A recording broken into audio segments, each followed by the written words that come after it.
Lishonile masatla mahle lishonile nine benkosi lenhle mokalana Tindzaba insimbi yesikhombisa ndethulela umsakazo wakho tithwami lahamba phambili Eswatini TV sibuko semaswati lameli bito ngingisanipho ngwancwane nginanamaxabiso wakangambule asiveleke singene ngito Tindzaba ngonelo muhle umhlonishwa wantu nankulu Cleopas Lamini sewethulana lokusemthethweni incwadi lechaza ngemlando lomuhle nenzima ledlalo ke ngudokotela Absalom Themba Dlamini etinhlangothini letehlukene tentuthuko yelive incwadi ke inesihloko lesithi 80 Dlamini a future that came early kanti ke ikhicitwe yashicilelwa ingapana lekhicita incwadi yelive leNigeria i-Ultimate Printers and Publishers. Funankulu Cleopas Dlamini sowethule incwadi lechaza ngemlando nenzima lenhle ledlalwe ngudokotela Absalom Themba Dlamini etinhlangothini letahlukene telive. Funankulu uthi lencwadi lesihloko sayo sithi 80 Dlamini a future that came early ifike ngesikhathi lesikahle lapho khona umhlaba udzinga kwati ngetindzaba letinhle letikhuthatako futhi ngelive. Uthi lencwadi seyitawusebenta njengemkhombandlela webantfu labasha labafise kuba setigabeni tsite tebuholi lapha eveni. We are always encouraged when one of our own takes pride in sharing their life story and the contribution they have made in society, because such a biographical narrative let us know about such compatriots and their role in shaping our society. A biography or any personal account go beyond appraising and profiling an individual, but can make a valuable contribution to the intellectual architecture of a society in several ways. Umbhali walencwadi Victor MacDonald uthi umlandvo nenzima ledlalwe ngudokotela 80 Dlamini lapha eveni isibuko selive. We need to follow the example laid out by Dr. 80 as he gave his all for the good of the land, and he's still giving his best and all in order to ensure we remain the head and not the tail. What a better way to lay on the ground for a better future for our land, the Kingdom of Eswatini, and our people, than to take a trip back to the past. Yes, we go back to the past with both eyes solidly placed on the future as we seek a stronger footing for the leaders of this kingdom to come. Sekatibongela dokotela 80 Dlamini yana uthi lencwadi yethemba ukuthi tawuba sifundvo kubo bantfu labasha balapha eveni kuthi kude uphumelele noma ngabe ngikuphi kutimisela khamba embili. I acknowledge His Majesty King Mswati III for his constructive guidance, mentorship, and wise leadership. My story could not have been complete without each one of you and everyone else who was present in my life at each stage of my life and at each role I played. Letinye tikhulumi tifake ekhatsi umbhishapi Samson Hlatshwako we-League of Churches kanye nalabo lasebente nabo etindzaweni letahlukahlukene bachaze dokotela 80 Dlamini njengemuntfu lonebuntu, umholi locotfo nalosebenta ngetikhandla noma ngabe nguphi umsebenzi laniketwe wona. Etindzabeni te-Eswatini TV kubika samkeliswe khoza nginamuzi mkhonta sisezulwini. Funankulu Themba Masuku lithi kungafinyeleli kahle emandini lahlobile soloke kuyinsaya lebhekene nesivile esinyenti lapha eveni lokubita ke kubambisana kwahulumende naletinye ke tinhlangano. Masuku yakhuluma ngesikhathi asukumisa uhlelo lolutawubuka ke kufinyelelisa lusito lemandla lahlobile esiveni lolosekelwe ngetimali inhlangano leyinhlanganisela yilive leNdiya, Brazil kanye neNingizimu Afrika liyatiwa ngele IPSA lephendla Ndvunankhulu ke belimelelwe indvuna yelitiko letisebenzi Phila Buthelezi.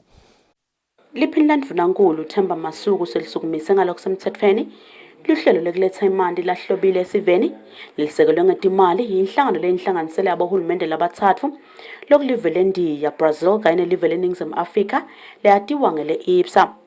Liphinda Ndvunankhulu lebelimelwe indvuna yelitiko letisebenzi nenhlalakahle yato Phila Buthelezi lithi ngalolu hlelo sivele sitawutfola imali lahlobile singetulu kwetinkhulungwane letintsatfu njengoba angama-60 ekhulwini kuphela emaswati lakhona kufinyelela emandini lahlobile. And only about 69% of the population have access to potable water. Your Excellencies, this raises a concern and a challenge for government, requiring serious intervention by His Majesty's government with the support of developing partners. The project addressing water health and poverty nexus through WASH initiatives of COVID-19 and climate change responses in Eswatini will contribute towards addressing these challenges. Umphathi wenhlangano yakamhlaba yalapha eveni UNDP Rose Badindira lebekamelwe lisekela lakhe Shama Hussein uthi lo hlelo lihambisana ncamashini netinhlelo takamhlaba lelatibophelela kuto live laseSwatini. This is a very important project because it takes a nexus approach, which we always advocate for, to look at the interlinkages between health, water, environment, disaster risk, and climate change. Like many countries in the world, Eswatini is vulnerable for extreme weathers and droughts and floods and other climate-related disasters, which became actually more frequent. In addition to this, for the past 2 years, the country has been dealing with the COVID impact, which has affected all sectors in the country. Loncisele live lendiya kuleli Rwanda Vakantarman yena uthi lenhlangano yaka IPSA yesekelelo hlelo ngemali letigidzi letilishumi nesihlanu temalangeni. I am happy to have played a role in ensuring that the worthy proposal of Eswatini got the due attention of the board of IPSA and thereby result in getting its approval for a funding to the tune of nearly $1 million, which will go a long way to improve the health and well-being of several communities in the kingdom. Lo hlelo kubheka ukuthi liqhutshwe ngokusebenzisana kwelibandla lelibuke kuphunga tehlakalo iNational Disaster Management Agency kanye nenhlangano yaka Water Aid kuletinye. Tindzaba Eswatini TV kubika samkeliswe khoza nginavuma inkosi Nsinisa Sisembabane. Dunankulu Cleopas Dlamini uthi indvuna elitiko letemcebo waphansi nemandla Peter Pembe lengasekho ke emhlabeni itawuhlonishwa ngekufihlwa ngemngcwabo wesigaba sebantfu labasithi inkonzo yesikhumbuzo itaba ngelisondo esikoleni lesiphakeme elangeni siveke singaba ke ingcenye yale nkonzo ngekusebenzisa ke tinkundla tekuchumana. Dunankulu ke ubese ududuta hlobo nebangani ngemavi latholakala encwadzini lengcwele yemahubo 116 verse number 15 uthi ke kuligugu kufa kwalolungile emehlweni asimakathe. Indvuna elitiko letemidlalo emasiko netindzaba tebantfu labasha Harris Blunga ihambeleke bosomabhizinisi labasha labatsatfu etindzaweni letintsatfu esifundzeni saseshiselweni letfaka ekhatsi ke iHosia enkungwini kanye nasentjanini. Blunga ukuthi inhloso yalolu hambo kubona ukuthi bachuba njani bantfu labasha emabhizinisini abo. Indvuna elitiko letemidlalo emasiko netindzaba tebantfu labasha Harris Bulunga ivakashele bantfu labasha labatfola kuchaseka ngetimali yesikhwameni sekutfutfukisa emabhizinisi ebantfu labasha pheceleti i-Youth Enterprise Revolving Fund esifundzeni saseshiselweni. Bulunga utsi kuyalijabulisa litiko kubona emabhizinisi alabantfu labasha ndlondlobala njengoba sekakhona nekucasha labanye bantfu labasha. So namuhla sihamba nje la eshiselweni sibuketa emabhizinisi ebantfu labasha lesibalekelele ngetimali sikhethe nje amabhizinisi lamatsatfu yekucala nje ngila sikhona khona lelijala kavilane nakasichazela ihamba kahle wavilane kuze sowucashe nebantfu labamlekelelako and le business yakhe seyitelela amanye amabhizinisi futhi u-empowerisha bona labanye abantu labasha ngekuthi ubacashile. Siyajabula ngawo nje silitiko lelibuketa tindzaba tebantu labasha ukuthi akahlali phasi ukuthi kumele ukuthi mhlawumbe umsebenzi angathola kepha-ke usukumele wasebenzisa lelo thuba lalungile ngasikhwama sa-Youth Fund. Satawuhambela-ke netindzawo letimbili nasisuka nje la enkundleni yaseHosia siya enkundleni yasesandleni lapho khona kunavele enkosi Dlamini yena-ke ulimata ibhitfo esitawugcina-ke esigwe lapho khona kunelijana khona lakamamba nalo lilimata ibhitfo selithole ama-contract supplier kunambodi supplier nakuma-supermarket lafaka ekhathi bo-Pick n Pay nabo-Spar. Indvuna yenkhundla yaseHosia Richard Vilane lephindze ibe ngusomabhizinisi lomusha ngephansi kwalolu hlelo ibulale emabhodlela etikweni. Vilane uthi ibhizinisi yakhe yachaswa ngemali letinkhulungwane letilikhulu 100,000 emalangeni kuchuba liphupho lakhe. Uhulumende kulangentele bona ku-Youth Fund lokhu langisite ngako angibuleke imali ukhanze ukuthi sengishayekile sengishaye i-COVID-19 ngakha le building le yangiphosta 250,000 ngase-ke sengifaka inoka la ngekhathi ngafaka kona. But unfortunately kwafika COVID-19 2020 wathi no more gathering. That is where ngaye enkundleni ngayo-apply sifuna ukuthi uhulumende angithengele lamafriji. Vilane uthi ngale mali la izuza sekukhonile kuthenga amafriji lamabili nemshina wekujuba inyama. Etindzabeni Eswatini TV kubika Sifiso Nxumalo anasimuva Shongwe. Tisebenti telitiko letemabhizinisi ticeceshwe kabanti ngemtsetfomgomo lowengamelekete kukhicita pheceleti industrial policy lesekubuketwe kabusha. Letisebenti-ke betingenele umhlangano lobubanjwe ngetebuchwephesha ehhotela le-Mountain Inn eMbabane. Kubuketwa kabusha kwalo mtsetfomgomo kutawusita hulumende kubuka kutsi usahamba ngalokubhekile yini nekutsi angathuthuka kutiphi tinhlangotsi. Umgomo welihlangothi lwetekukhicita i-industrial policy wakhiwa ngeminyaka wanga-2015 kubeseke kuba nesidingo sekuthi ubuketwe kabusha iminyaka yisachubeka ngelizatfu letehlukene kufaka ekhatsi umkhuhlane we-COVID-19 lobhidla ngemhlaba wonke. Litiko letemabhizinisi lingenele umhlangano nebubanjwe ngetebuchwephesha lapho lichazelwe kabanti ngalo mtsetfomgomo lomusha dati telive leJalimane. Siphiwa ngubani isikhonzo welitiko letemabhizinisi ukuthi letati tisita tisebenta hulumende ngelwati lolufanele ngalo mtsetfomgomo. Umhlangano wesikole workshop yekureviewa industrial development policy yase-Eswatini iyadesignwa nga-2015 to 2022, so bese kufika isikhathi sekuthi i-review so that kutawubonakala ukuthi iya-aligna yini with tintfo letentekako currently even naku-region yakaSADC nasemhlabeni wonke jikelele, ikakhulukazi ngoba kunyeni lesekuvelile fayekhatsi tindzaba tabo-COVID loku affecte indlela yekusebenta nekwenta tintfo letiphatselene nekutfutfukiswa kwelive. Bese kukunyenti lesikwentile because sikhonile kudesigna le policy nga-2015 sakhona kwakha ama-strategies lakhulunyiswa nguyena lo mthetho we-industrial development policy lokufaka ekhatsi kudesigna ama-strategies lafaka ekhatsi fruit and vegetables, meat and tinyama nekuprocesswa kwetinyama. Lokuyingxenye yalo mthetho ukuthi industrial development ikuthi live alinganciki kuma-raw products kuphela but alukhone ukuthi lama-products lekhona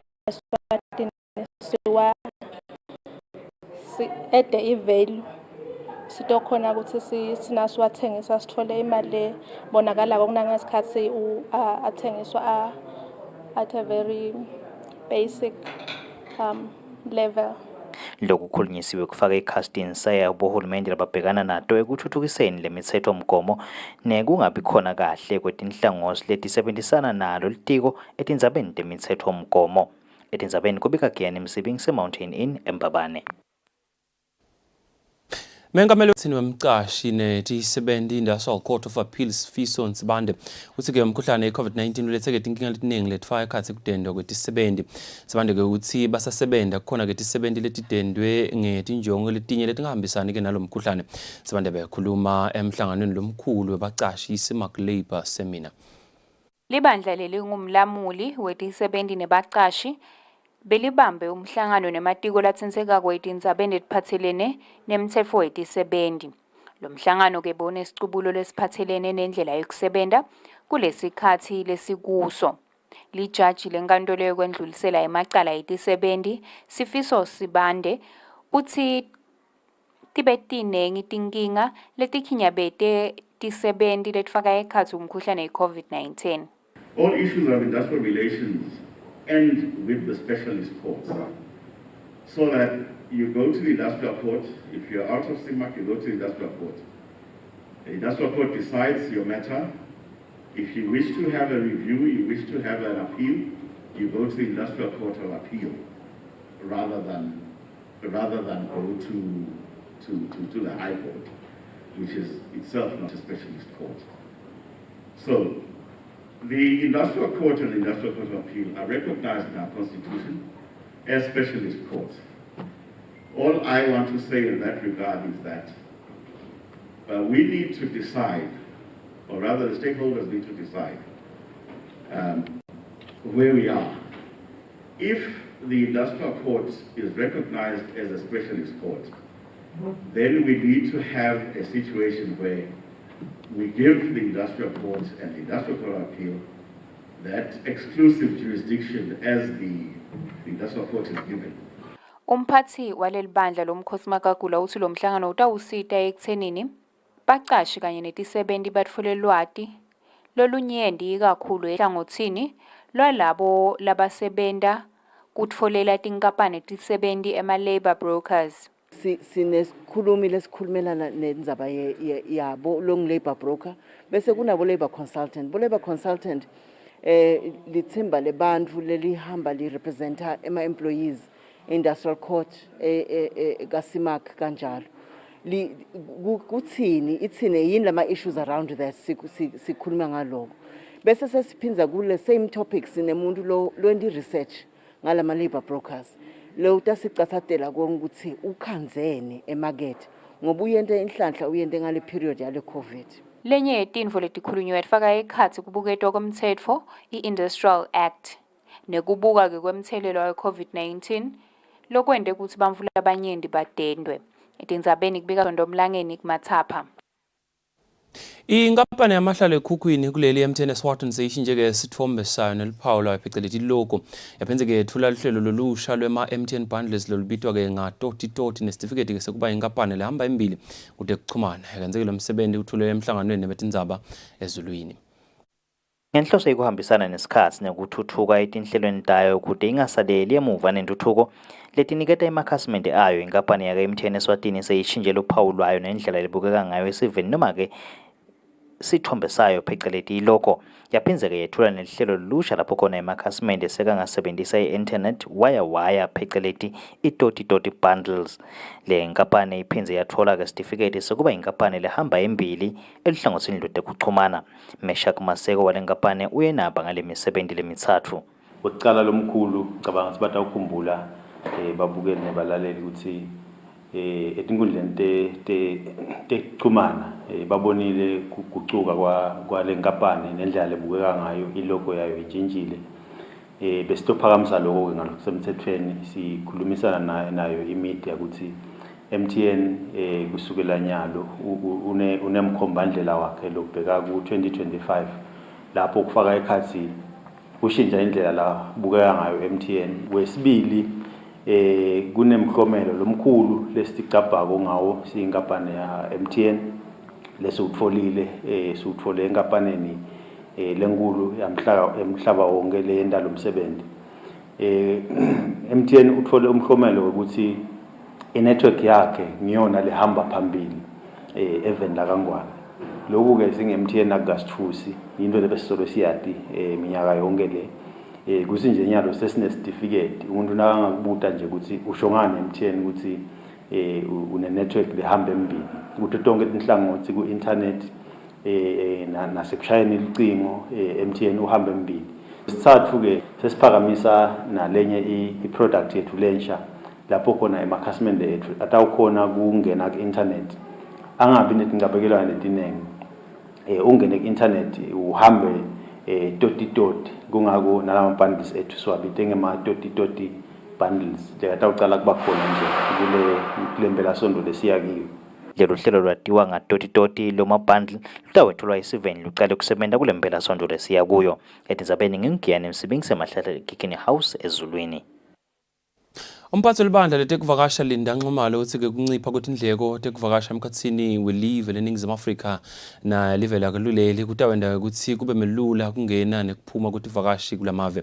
Nxumalo-ke bekhuluma emhlanganweni lapho-ke bekabuka lapho labasita tivakashi ema-tour operators. Iphiko letekuvakasha netindzaba temvelo libambe umhlangano nalabo labalayela tivakashi tindzawo ema-tour operators kanye nalomelele live leNingizimu Afrika lapha even advocate Thokozile Siphamla. Mapanelo lomkhulu etiko letekuvakasha khangeziwa mabuza uthi sive asethembe konke uhulumende lakushoko ikakhulu ehlangothini lokutfutfukisa tekuvakasha. I can never emphasize as I conclude on the importance of continued collaboration and constant belief in ourselves and in the government. It may appear like government has failed us in so many ways, but we remain there to provide the service and make sure that we thrive. Umphathi welibandla letekuvakasha Linda Nxumalo uthi uhlangothi lwetekuvakasha luthinzeke kakhulu ngesizathu semkhuhlane ye-COVID-19.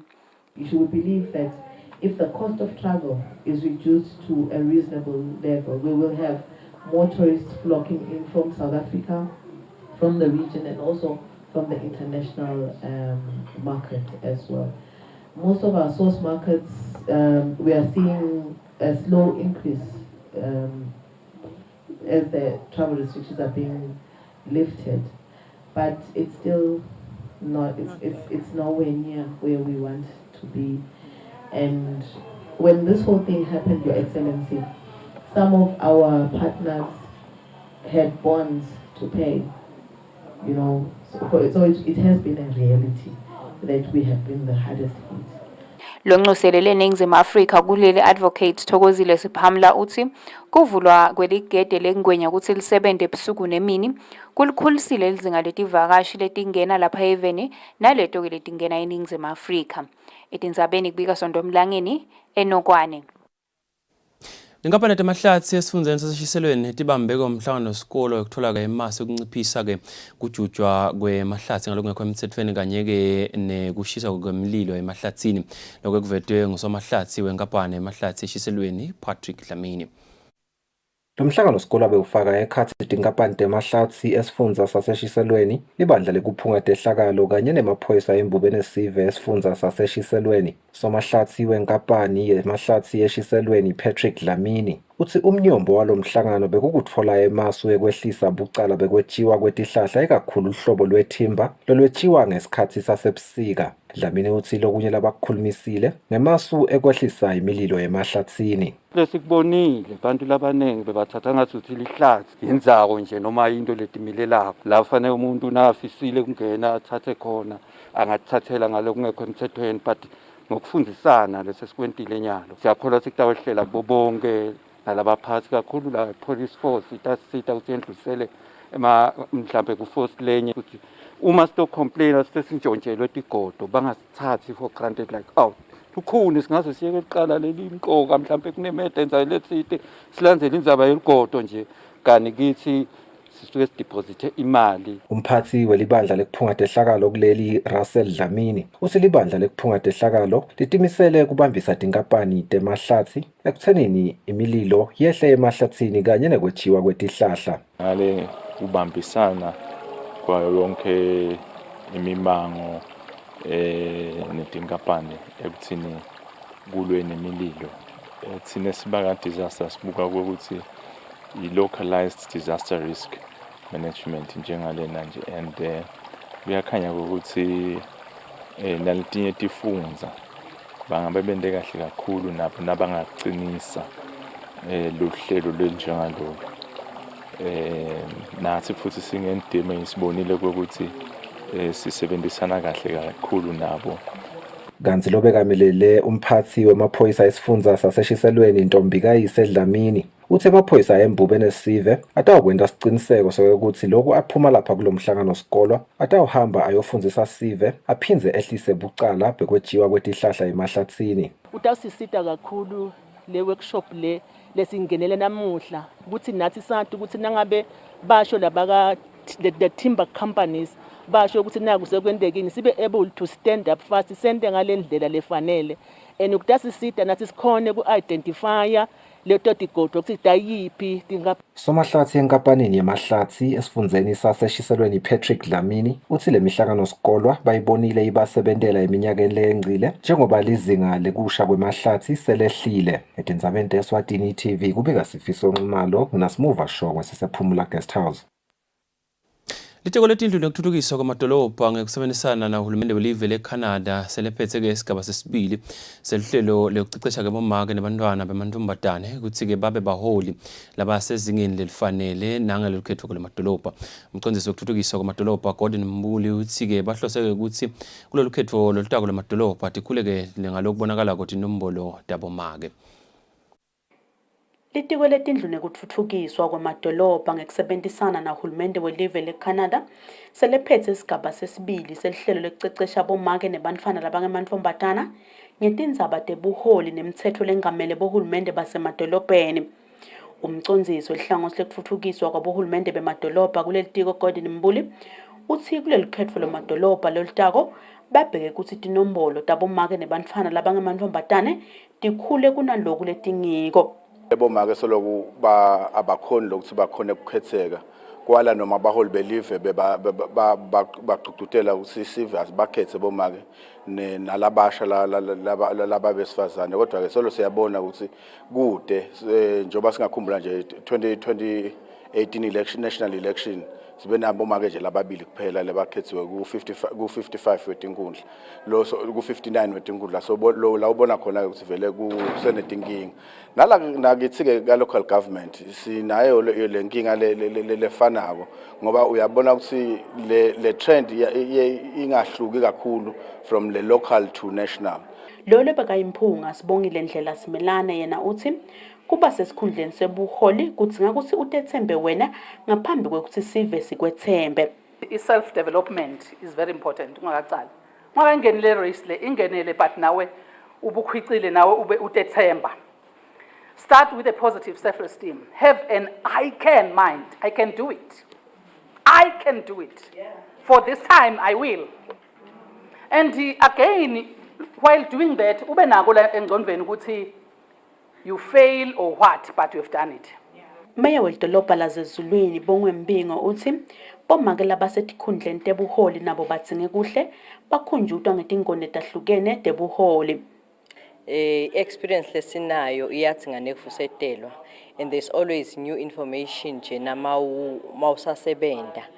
Nyalo silungiselwa ukuthi siya elikhethweni lelitako siyatibona netikhasethi injinjile siyafuna ke kukhuthata nekwekuthi kungabi thini labadzala kuphela lababa abaholi sikhuthata abantwana labancane iminyaka bo 19 bo 2021 kusinabo abangene sendela ukuthi sikhona kuyithola imivo yekuthuthuka lechamuka ensheni yethu. Lomunye webantfu labasha bebangenele umhlangano uthi tinhlelo letinjena batidzinga njengebantfu labasha labafise kuba baholi bakusasa. Ngifuna kwati kancane ngoba ngumholi ngoba njengoba sathi even lakithi bancane baholi labantu besifazane so ngibone ukuthi kusidinga ukuthi njengoba ngimncane nginjena ngitholele lwati kusesenyalo nangabe maybe in the future ngidecide ukuthi ngifuna ku run for being counselor edolobheni yathi ukuthi kumele ngi-undergoishe yiphi process nekuthi ngimaphi ama qualities lekumele ngibe nawo nje. Indvuna itiko letindlu nekutfutfukiswa kwemadolobha kubheke ukuthi masinyane imemetele likhetfo labohulumende basemadolobheni lwalonyaka. Tindzaba Eswatini TV kubika samkeliswe khoza ngamanzini. Sitakunya matsengo lo muhle sithi kubahlola etimakethe nasibuya Tindzaba diyachubeka.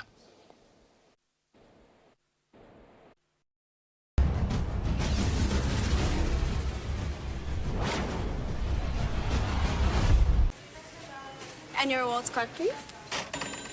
You've won! The Spar Rewards Grand Cash Giveaway is back, where you can win instant cash to spend on what you want the most. Plus, get amazing savings, like Nestle Cremora for only $36.99 or Spar 2-ply toilet rolls, 18s for just $79.99. Win your share of thousands in cash instantly with the Spar Rewards Grand Cash Giveaway, only at Spar. There's no price like the ShopRite price, which means you'll get low prices on everything you need. Like 60 large eggs, only $86.99. Plus, get a pack of 6 medium eggs free. And 2 Inkomazi Mas, only 40 emalangeni. The ShopRite price. The price you can trust, always. Nine bekunene. Sithanda kubonga kakhulu kwamukelana nekusekelana leso kubona emangweni wakithi. Lo so uthuthuke kakhulu etindzabeni tekwexwayana.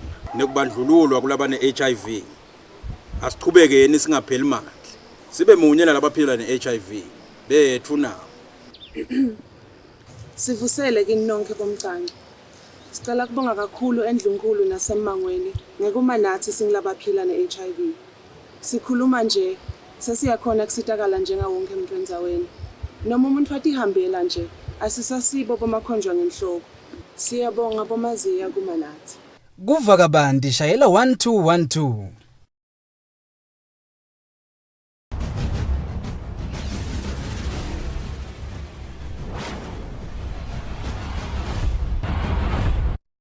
Salobokela wena umsakazo wakho Thithombo lahamba phambili Eswatini TV sibuka samaswati nasanza ukuzivulela sakwamukela leti Tindzaba tensimbi yesikhombisa sitaqhubeka nato ke Tindzaba budlelwane lobuhle emkhatsini weti inkampani letitimele kanye na hulumende kuthela ke titselo letinhle njengoba ke noma ke sebende ke kutsi takhamuti tasemangwaneni kamanzini takhelo ke tindlu tangansense letisezingeni lesetulu inkampani Stephen Stokes longa leparlamente lenkundla yasemanzini North Markford Sibanze uthi ke lenkundla yatichenya ngekuthi kube netinkampani letinjengalena kutosebentela ngekamanzini Markford ke Sibanze bekakhuluma ngesikhathi kuyobuka ke lo msebenzi walokwakhiwa kwaletindlu tangansense.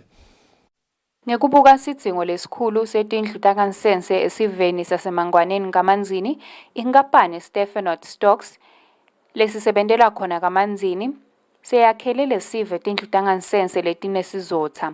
Lilunga lephalamende lenkundla yasemanzini North Markford Sibanze uthi lokho lokwentiwe ngelenkampani yintfo lengakavami.